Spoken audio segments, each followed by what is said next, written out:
Salutations voyageurs, il y aurait un nouvel ennemi plus puissant que jamais et il ne peut pas rester au sommet de la chaîne alimentaire. C'est pourquoi dans cette vidéo, je vais survivre 1200 jours en hardcore sur Minecraft. Cette vidéo est bien évidemment la suite des 1000 premiers jours que vous pouvez retrouver ici, et sans plus attendre, qu'est-ce que... Raid Shadow Legends. Vous le connaissez maintenant tant il soutient l'antre depuis plusieurs vidéos, mais qui d'autre peut se targuer d'avoir plus de 600 champions et des mises à jour constantes pour combattre les boss de donjons épiques et d'autres joueurs en PvP dans le monde entier. Une des factions les plus classées et élégantes est celle des hauts elfes, et il y a même tout un lore autour de leur origine. Ils ont formé leur civilisation il y a des milliers d'années tout en survivant au saccage d'orques et à l'effondrement de l'empire des hommes lézards. Ils ont même aidé les humains à former des civilisations après que ces derniers aient inventé les arcs. Et ils ont trouvé ça très bien parce que ce n'était pas salissant. Mais comme ça reste des elfes, un seigneur des ténèbres a tout de même réussi à convaincre une partie d'entre eux de trahir et attaquer leurs semblables, ce qui a presque mis fin aux elfes. Mais leur patrie Aravia a tout de même survécu et les rescapés sont d'élégants guerriers qui mangent un peu moins de salade vu qu'ils sont maintenant le royaume le plus riche et le plus puissant de Teleria. Non seulement je peux continuer à passer ma vie à la taverne et en arène PvP, mais maintenant je peux aussi avoir du lore, mais que demande le peuple? Et il y a une tonne de nouvelles choses en ce moment sur Raid ce mois-ci avec des événements spéciaux tous les jours, dont 5 héros à venir plutôt sympathiques, y compris un tout nouvel événement, l'éclaboussure d'été, où tu peux gagner des skins pour Trunda Gitmalet. Si vous voulez rejoindre l'aventure, tout ce que vous avez à faire c'est de cliquer sur les liens dans la description ou de scanner le QR code ici. Et si vous êtes un nouveau joueur, vous recevrez un pack gratuit d'une valeur de près de 30 €. Votre champion épique Aina, 200 000 argent, un boost d'XP, une recharge d'énergie et un éclat antique. Évidemment, le jeu est disponible sur toutes les plateformes, mobile et PC. On a un empire à étendre. À peine les cendres du combat retombées, il est temps de poursuivre la quête des mondes. Et il me faut résoudre un problème majeur. Regardez ça, un stock de diamants aussi faible n'est pas digne d'un empereur dieu galonné. Et avec toutes ces mises à jour, le minage il a changé. Et il est temps de construire une nouvelle mine. Que dis-je? Une nouvelle cité. J'ai donc passé tout le jour 126 à tunneler le plus loin possible à travers le Nether dans une direction inexplorée. Pour rappel, un bloc dans le Nether c'est 8 blocs dans le monde normal, et c'est toujours confortable. J'ai continué un jour de plus histoire d'être assez loin pour être sûr d'avoir de la nouvelle génération, et j'ai même trouvé une forteresse. Allez, il est temps de rentrer. Ok, il faudra vraiment rendre ça plus sécurisé. Mais je me suis souvenu que j'avais déjà fait ça lors de la première cave update et que je n'étais jamais revenu récupérer mon beacon. Et aussi les quelques minerais restés dans les coffres. Sacrilège, on ne laisse pas d'argent derrière soi. J'ai passé le reste de la journée à chercher avec quoi construire le tunnel vers la mine qui ne prenne pas feu sans être de la brique. De la neige bien sûr. J'ai passé toute la journée 1029 et 1030 à vider mes stocks de neige. Et je me rends compte maintenant que je n'ai jamais nommé mon fidèle golem. J'ai passé quelques jours à brasser de la neige et j'avais même un public jour 1032. Mais c'était un peu risqué de déclencher un raid ici, donc tant qu'ils ne font que regarder, ils vont peut-être lâcher un sub. J'ai continué à jouer à la Reine des Neiges, et les bandits en ont eu marre de regarder et ont décidé de m'attaquer. Dépassés par mon nombre de 1, ils n'ont pas pu résister et j'ai immédiatement viré Banomen avec du bon lait local. J'ai continué à crafter des blocs de neige et pour une raison inconnue, j'ai tellement spammé que certains blocs ont juste disparu. J'ai pas compris ce qui s'est passé, mais je suis presque sûr que ça a un lien avec la mise à jour. Rien que je ne puisse compenser avec 14 pelles en pierre. Et la nuit du jour 1034, un peu plus de 3 shulkers de neige. Et si ça suffit pas, ça suffira. Et on est parti pour le tunnel vers la nouvelle mine. Je commence à avoir de l'expérience dans le domaine.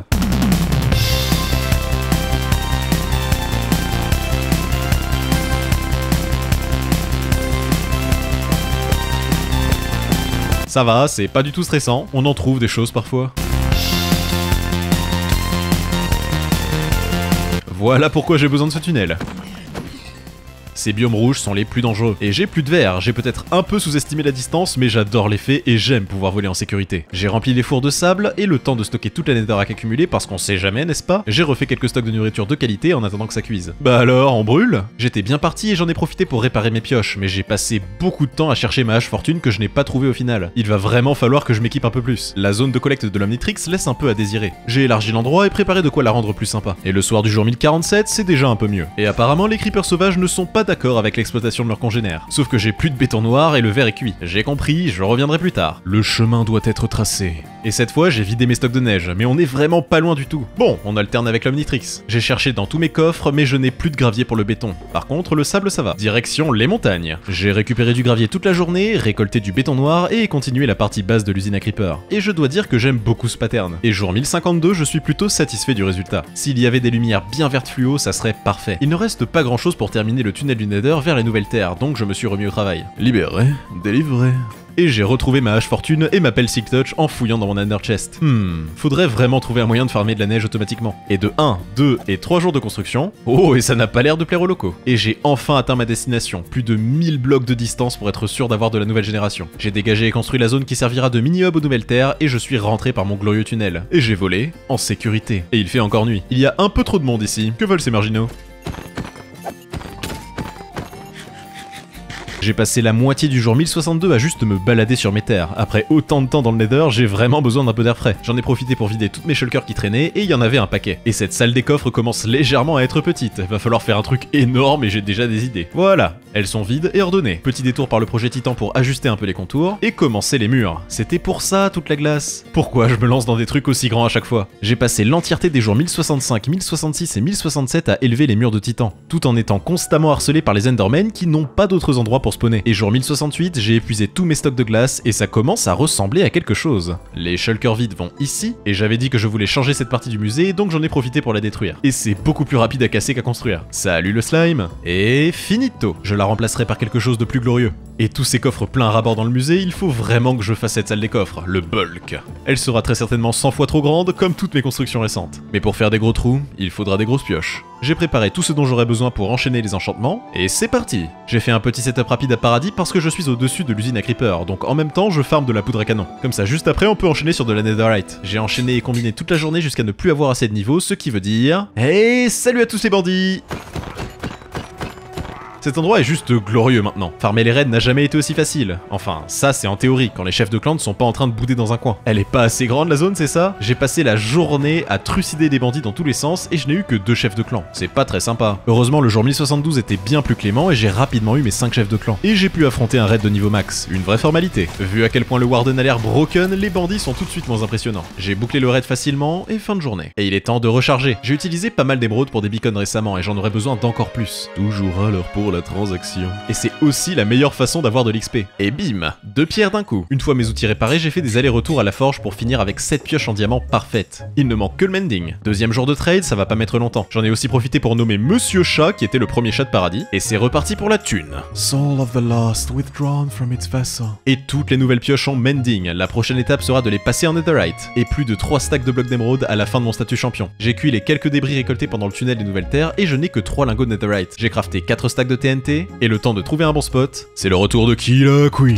Qu'est-ce que j'aime tout exploser. Par contre, la lave un peu moins. Et tel max, je ne vois plus rien et ne sais plus où je suis. Ah, d'accord, dans un lac. Je suis remonté et immédiatement repris le minage. Surtout que j'avais déjà utilisé plus d'un stack de TNT pour seulement 10 débris. C'est vraiment pas fou. À la fin du jour 1077, j'avais 18 débris. C'est mieux, mais c'est toujours pas assez. Heureusement, le jour suivant était beaucoup plus rentable. J'ai utilisé jusqu'à ma dernière TNT et me suis retrouvé avec 39 débris anciens. Le temps de remonter... Bon, je suis où maintenant? Heureusement que ces boussoles existent. J'ai retrouvé mon portail et je suis immédiatement allé faire cuire le tout en faisant un peu de rangement. Je les ai toutes netheriteisées et leur ai à chacune donné un nom. Et dites bonjour à Yennefer, Giorno, Mista, La Bonne, Filianor, Ekaflip et Nutrof. La nouvelle escouade gagnante pour faire des gros trous. Une fois tout équipé, il est temps de voir à quoi ressemblent ces nouvelles terres. J'ai construit le portail et à en juger par mes ventilateurs, c'est bien la nouvelle génération. J'ai attendu un peu que la température redescende et suis parti en exploration des alentours et j'ai trouvé une épave de bateau en pleine forêt. Pas grand chose d'intéressant, mais juste à côté il y avait un village, ce qui serait parfait pour la future mine. Pas besoin de ramener des gamelonnés, ils sont juste ici. Juste derrière, il y avait un désert immense avec un temple que j'ai looté au passage. Mais quand je dis immense, c'est vraiment immense. Et encore derrière, un biome de glace beaucoup plus gros que celui que j'avais déjà. Et je dois avouer que j'adore la nouvelle génération. Ce ne sera pas une simple mine, mais une méga cité minière qui servira de base d'exploration souterraine pour trouver, vaincre et conquérir les cités anciennes. Et du haut de l'église du village, je contemplais le coucher de soleil, repensant à tout ce qui allait être possible en ces nouvelles terres. Le temps d'un aller-retour pas si rapide que ça pour récupérer quelques poudres à canon pour mes fusées, d'un aller express sur le site de bataille des 1000 jours pour récupérer le quadruple beacon. Et c'est parti, pas de temps à perdre, j'ai un gros trou à creuser et il sera près du village. J'ai passé la journée à aplatir la zone pour avoir une meilleure idée des contours et pas faire un truc trop éclaté. Par contre, l'endroit n'est pas éclairé et je peux pas prendre le risque de perdre mes villageois. Mais ça n'avait pas d'importance jour 1073 vu qu'un orage avait éclaté. J'ai passé la journée à essayer de trouver une forme sympa tout en combattant les mobs qui voulaient donner leur avis, mais il faut se rendre à l'évidence, j'y arrive pas. Puis j'ai trouvé un générateur de modèles de cercles pixelisés sur internet. Et ça va vraiment m'aider. Et même avec un modèle, j'ai passé beaucoup trop de temps à le dessiner correctement au vu de la taille du machin. J'y ai passé toute la journée jusqu'à la moitié du jour 1085 pour terminer les contours du cercle. 50 blocs de diamètre. C'est beaucoup trop large, mais j'aime bien. J'ai placé le méga beacon, je suis allé récolter les poutres des maisons du village jusque dans la soirée. Quoi, la forêt est trop loin. J'ai setup des dizaines de coffres pour un stockage massif et j'ai commencé à pelleter. J'ai passé la journée à retirer les 2 premières couches de sable et ma première pelle est déjà morte. Je suis rentré dans l'état de flow, donc j'en ai profité pour miner autant que possible avant d'atteindre la folie. Au 3e jour de minage, j'ai découvert une faille juste en dessous, ce qui va au moins me faciliter la tâche. Et étant dans le mood du minage, j'en ai profité pour faire un aller-retour pour récupérer mes shulkers à glace. Et je suis allé taper dans le glacier pour le projet Titan, dont je m'occuperai quand j'en aurai marre de miner le complexe. J'ai récupéré toute la glace possible jour 1089, 1090 et 1091 jusqu'à remplir toutes mes shulkers et retour à la mine. J'ai miné quelques couches de plus et découvert un peu plus de la faille qui va me faciliter un peu le boulot. Mais c'est quand même tellement grand. Hey, une autre grotte avec des creepers pour m'aider. Ça va, j'ai rien. J'étais tellement dans le flow que j'ai cassé une autre pioche. Bon, c'était Giorno, une des nouvelles. Donc ça va, on n'a pas eu le temps de s'attacher. Il ira poser dans l'au-delà. Mais faudra faire attention, c'est quand même cher à faire. À force de miner, je finirai par être taillé comme Yujiro. Yeah, buddy! Et j'ai épuisé la dernière des pioches nouvelle génération. Signe que je vais bientôt pouvoir me dégourdir. Et jour 1099, j'ai découvert une mine abandonnée. Ce qui est un très bon signe du destin pour ce que je vais y construire. J'ai décidé de miner tout autour et de laisser la structure telle quelle. Ça fera une bonne déco quand j'aurai terminé l'endroit. Et c'est au tour de Diavolo, ma dernière pioche en état. Après, on rentre à Gamelon. Et j'ai fini avec cette session de minage. Je préfère garder un peu de durabilité sur ma dernière pioche histoire de ne pas prendre de risques. Bon, c'est pas encore très impressionnant, mais ça a bien progressé en quelques jours. Et tous les coffres sont remplis. Je suis rentré à Paradis et enchaîné sur du farm de bandits. Salut, vous pouvez pas savoir comment vous m'avez manqué! J'ai farmé toute la journée, mais n'ai eu que 3 chefs de clan. J'ai l'impression qu'ils sont plus timides qu'avant. Et j'ai eu les 2 chefs de clan manquants dès le matin du jour 1105. Et j'ai combattu avec courage et volupté, mais j'ai quand même failli crever. Entre les sorcières qui m'empoisonnent et les invocateurs montés qui spamment les rayons obscurs, c'était... J'ai frôlé la mort de très peu. Mais je reste l'empereur, des bandits l'exécuteur, et j'étais de retour à la maison pour dîner. En vendant toute la journée pour réparer mes outils, je me suis vraiment rendu compte de la petitesse de Paradis. Il va me falloir une version plus grande avec beaucoup plus de villageois, et potentiellement une vraie usine à XP pour pouvoir réparer mes outils plus facilement. Je me demande laquelle vous m'avez demandé le plus souvent de faire, mais il me faut utiliser tout mon statut champion avant quoi que ce soit, donc je farme le béton en attendant qu'il restock. Mais ça reste assez lent, j'ai plus d'outils que de villageois maintenant. Il va falloir step up, et massivement. Dernier jour de trade, et en survolant mes terres, ça m'est apparu comme une évidence. Gamelon doit redevenir la capitale. J'ai commencé plein de projets aux 4 coins du monde, et Gamelon est resté tel quel tout ce temps, devenant obsolète face au reste des constructions. Et il est temps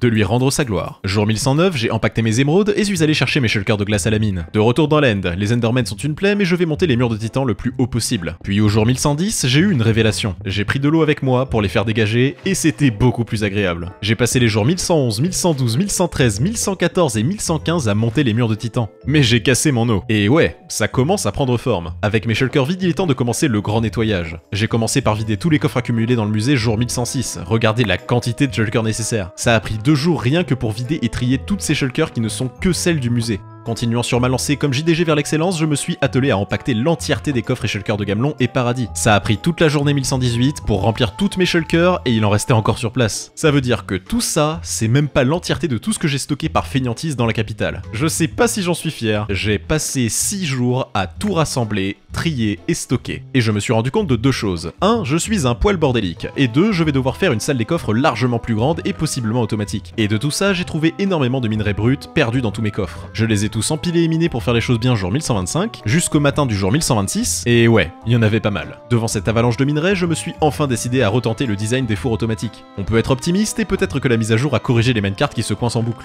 J'ai passé la journée à organiser tout ça, l'avantage c'est que j'ai pu récupérer pas mal de hoppers, et normalement ça devrait être beaucoup plus efficace. Si ça marche. Je suis allé recharger tout ça en carburant et j'ai rempli le tout en minerais et en pierre. Et y a pas à dire, c'est beau quand ça fonctionne. En attendant que ça cuise, j'ai fait une réunion avec Fritz pour décider des nouvelles frontières gamelonaises, et il a l'air très concerné. C'est assez compliqué d'étendre Gamelon avec Paradis juste à côté, et surtout la chaîne de montagnes derrière. Mais c'est finalement une bonne chose, je ne veux pas que la ville soit trop grande non plus. Et en fin de journée, je m'étais enfin décidé sur les nouvelles frontières. Et je refuse d'utiliser des murailles aussi simples qu'au début, je veux un peu de beauté, diantre. C'est quand même le pays d'or et d'émeraude. J'ai récolté du sapin comme un bourrin jour 1130 et 1131 jusqu'à avoir plus d'une shulker entière de bois. Et il est temps de monter les nouvelles murailles de Gamelon. Et elles seront beaucoup plus hautes. C'est déjà le soir et j'ai même pas fini le côté gauche. J'ai continué à élever la muraille plus massive que jamais jour 1133, 34, 35, 36 et 37 sous la pluie et l'orage jusqu'au jour 1138 et... ouais. C'est gros. La partie centrale de la muraille est construite et c'est déjà énorme. Mais que voulez-vous, il faut représenter ma grandeur et mon humilité. J'ai déplacé un des beacons pour m'attaquer à la prochaine étape, dégager les bords de la nouvelle frontière. Comparé à la mine des nouvelles terres, c'est rien du tout. En parlant de ça, j'ai récupéré ma pierre cuite parce que c'est très joli et les minerais aussi. Et il est temps de préparer la solution à mon problème d'expérience. Je ne peux pas me permettre d'être ralenti en attendant la nouvelle Gamelon. Et j'ai préparé tout ce dont j'aurais besoin pour faire ce que vous m'avez dit de faire depuis plusieurs centaines de jours. Une ferme à Endermen. Ça y est. J'ai toujours repoussé ce moment, vous voyez pourquoi. Par contre, Titan is looking thick. J'ai bien pris mon temps pour ne pas faire de bêtises en suivant un tuto sur YouTube qui sera en description de la vidéo. Toujours sur la construction jour 1143 et j'ai été vraiment surpris de la simplicité d'une telle ferme. J'ai construit 13 anneaux espacés de 2 blocs, la plateforme à Enderman, je suis pas nerveux, ça va. Faut juste oublier que les totems ne fonctionnent pas si on tombe dans le void. Et la plateforme est faite, mais j'ai oublié la moitié des items donc je dois faire un aller-retour. Le petit name tag, et maintenant la partie tricky. Il faut faire spawner une petite bestiole appelée Endermite qui attirera les Endermen vers leur destin. Et pour ça il faut spammer les Ender Pearls jusqu'à ce qu'il y en ait une qui spawn. Et c'est quand elle veut. Enfin, tu seras Stewie. Les Endermen sont maniaques et veulent absolument lui soulever sa grand-mère, et c'est ça que l'on exploite pour les faire tomber. Et ils arrivent tout en bas à un coup de la mort. Et tada, un flot constant d'Endermen à one shot. Alors c'est efficace, très efficace même vu que c'est en continu, mais beaucoup moins dense en termes d'XP par seconde que le trade de villageois. J'ai réparé Jolene pour tester et c'est effectivement moins rapide qu'avec Megalmoney. Mais pas de temps que ça, hein, c'est juste un problème de riche. Je suis repassé sur Terre pour récupérer de quoi rendre la ferme plus spacieuse, quelques feuillages, et c'est reparti mon kiki. J'ai commencé à agrandir la plateforme d'exploitation accompagnée d'une délicieuse ambiance sonore. J'ai continué à étendre ma plateforme jour 1147, de la lumière en attendant, et les feuilles pour les contours et le toit. Bon temps, on pouvait pas placer les feuilles comme ça sans bois, elles disparaissaient. D'ailleurs, je suis loin d'en avoir assez. J'en ai récupéré toute la journée 1149 et une shulker devrait suffire. J'ai aussi préparé quelques items pour la salle d'enchantement sur place. Et voilà pourquoi il faut un toit. Je me suis occupé du plafond jour 1150 et tout doucement, le plus prudemment possible de la sécurité du pont. Et j'ai découvert que les piliers d'obsidienne descendent en dessous de l'île. On en apprend vraiment tous les jours. Le reste était beaucoup moins dangereux vu que je pouvais m'appuyer contre le bord. Par contre, maintenant les Endermen peuvent s'échapper, ce qui n'est pas bon signe mais pas imprévu. Ah, on ne peut plus mettre d'eau sur les blocs de feuilles. J'ai donc dû improviser. Les Endermen détestent l'eau donc ils ne pourront pas se téléporter dedans. Et c'est une victoire pour l'ingéniosité. Je dois dire que l'eau se comporte quand même vachement bizarrement, j'ai pris pas mal de temps à tout recouvrir. Des pics pour les empêcher de spawner ici, et normalement ça devrait être bon. J'ai testé un peu la ferme pour voir s'ils avaient d'autres endroits où se téléporter, et nickel. Le temps de poser mes petites affaires, et il est enfin temps de réparer mes outils. Et ça fait pas trop de bruit, c'est ça qui est bien. Bon, j'avoue, c'est super efficace, et tout est comme neuf. Je profite de mes shulkers vides pour préparer un voyage, ça fait super longtemps que je n'ai pas exploré. Et il y a un nouveau biome mangrove que je n'ai pas encore découvert. J'ai préparé des roquettes, rechargé en nourriture, et me suis dirigé vers ma mine. Quitte à explorer, autant partir du point le plus éloigné. Qu'est-ce qu'elle est belle. J'ai trouvé un bateau en ruine avec rien dedans, un campement de bandits avec rien dedans, mais avec une jungle juste derrière. Ça par contre, je laisse pas passer. J'ai farmé quelques pousses histoire d'avoir un mini stock pour les cultiver chez moi, avant de reprendre l'exploration et de tomber sur un portail abandonné. Et ça tombe bien, j'avais oublié mon obsidienne pour rentrer par le Nether. J'ai l'impression qu'il y a plus de structures qu'avant dans les nouvelles terres. Alors, on peut générer s'il vous plaît? Par contre, des biomes de glace, il y en a partout. C'est rapidement devenu apocalyptique comme ambiance. Et que voilà-je en fin de journée? Bon, pas grand chose vu qu'il tombe des halbardes, mais c'est bien une mangrove. Que je voilà-je. Et naviguer à travers les racines de palétuvier est un bonheur. Par contre, les locaux, un peu moins. Oh, des grenouilles! Par contre, je trouve fort scandaleux qu'il n'ait pas ajouté de crabes. C'est le truc que l'on trouve dans toutes les mangroves. J'ai récolté bois et pousses de palétuvier pour les replanter chez moi, et aussi pas mal de boue. Je veux expérimenter avec. Oh, et des jolis poissons! J'ai ensuite repris mon exploration, il y a vraiment pas grand chose dans ces mangroves. Je suis tombé sur une caverne super jolie, mais le temps des cavernes n'est pas encore venu. Il est plutôt temps de dormir dans un village. Et j'ai trouvé un igloo, et cette fois-ci je suis allé voir en dessous pour prendre la pomme en or. Mis à part les villages et portails abandonnés, l'exploration n'était pas fameuse. En même temps, difficile de voir grand chose depuis les dernières mises à jour. J'ai tué quelques vaches parce que j'étais de bonne humeur, et je suis rentré par le Nether. Et pour une fois, assez rapidement. Et tant mieux, voir ces nouvelles cavernes me donne vraiment envie d'au moins creuser le nouveau complexe jusqu'à la bedrock pour les 1200 jours. Après, pour la deep slate, va falloir utiliser d'autres méthodes. Bon signe, le beacon est trop haut pour m'atteindre. Il faut juste déplacer quelques stacks de blocs d'émeraude, ça va. Il y a progrès. Redstone. Ça veut dire qu'on touche au but. Et ça, c'est encore mieux. Mais on n'est pas encore à cette couche. Oh, encore d'autres. Et d'autres. On arrive au niveau de la lave, mais je suis un mineur aguerri. J'aime les diamants. La lave rend toujours tout plus compliqué. Et évidemment, il fallait qu'il y ait un lac énorme juste en dessous. Heureusement, on est dans un désert, et c'est pas le sable qui manque. Deep Slate en vue, ça veut dire qu'on est au niveau de l'ancienne bedrock, et qui est la dernière couche à la pioche vu que c'est beaucoup plus long à miner. Mais j'ai toujours cette question qui me vient en tête. Pourquoi c'est pas impressionnant? Ça paraît pas profond. J'ai récupéré 2 shulkers de sable et mes diamants et je suis rentré à Gamelon. Il me faut passer du temps à Gamelon et Paradis pour faire tourner l'usine à Creeper. Et j'ai une idée depuis pas mal de temps pour le sol de Paradis. Y a pas de raison que seul Gamelon soit rajeuni. Je suis donc parti récolter du gravier dans les montagnes, et j'ai fait du béton à Paradis pendant que l'usine à Creeper tournait en dessous. Vous commencez à connaître. Ça y est, je prends enfin en main la déco. La partie industrielle de Paradis ne sera plus sur de la terre. J'ai passé la journée 1170 à tout décaisser jusqu'à exposer les fondations du secteur industriel. On commence par tracer les contours, niveler tout ça, et maintenant les patterns. Je me suis plutôt amusé à essayer de rendre ça random mais cohérent, à la manière des circuits partant de l'Omnitrix. Je sais pas pourquoi mais j'adore ce pattern de couleurs. Et le chat aussi. J'ai eu l'idée d'entourer les bâtiments de circuits comme s'ils étaient alimentés. J'ai utilisé une shulker entière de béton et j'aime beaucoup le rendu le soir venu. Heureusement que j'ai du colorant noir et vert infini. Récolte de béton et plus de patterns. J'ai continué et après une autre shulker de béton, ça commence à bien rendre. Et j'ai plus de gravier, j'espère que ça suffira. Et j'ai vidé mes stocks de béton, mais c'est presque terminé. Je suis passé par la mine récupérer mes quelques stacks de gravier et de sable en stock, et ça devrait suffire. Les finitions, bah voilà. Ah, j'ai oublié de retirer un bout de montagne. Heureusement, j'ai l'habitude et ça va très vite. Un peu de béton vert pour les détails, presque fini,